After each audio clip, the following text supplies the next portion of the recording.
Yarkent katliamının yıl dönümünde Uygur şehitler unutulmadı.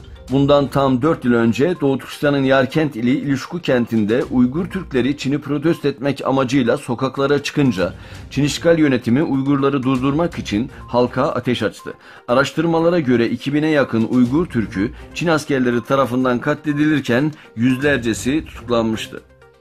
Yarkent katliamına ilişkin açıklama yapan Etik Genel Başkanı Karakaş, konuyla ilgili olarak 4 yıl önceki bu katliam günümüzdeki ağır hapis cezalarının başlangıcı ve bir parçasıdır. Çin işgal yönetimi Uygur halkına baskı uygulayarak kendilerine boyun eğdirmeye çalışmaktadır. Uluslararası kamuoyunu Çin zulmüne dur demeye ve yapılan baskıları incelemeye çağırıyoruz dedi.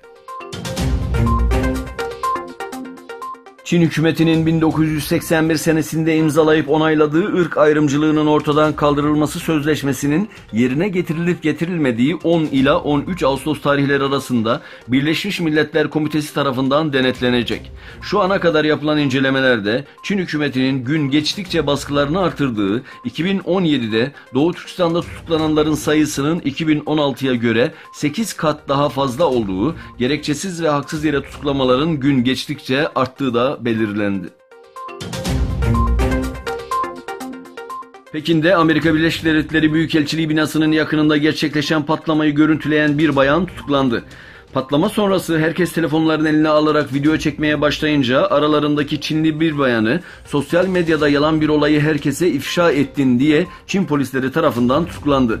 Tutuklama esnasında halk polislere tepki gösterince polisler "Bu bizim aile içi meselemiz. Herkesin, dünyanın bilmesine gerek yok. Bu konuda ısrar eden, görüntü alan kim olursa olsun tutuklanacak" diyerek halkı susturduğu bildirildi. Kazakistan petrol üretimine hız verdi. Kazakistan Petrol Gaz ve Enerji Kurumu Kazanerji Genel Müdürü Aset Magaoov, Kazakistan'ın yıllık petrol üretimini 2025 yılına kadar 104 milyon tona çıkartmayı hedeflediklerini açıkladı.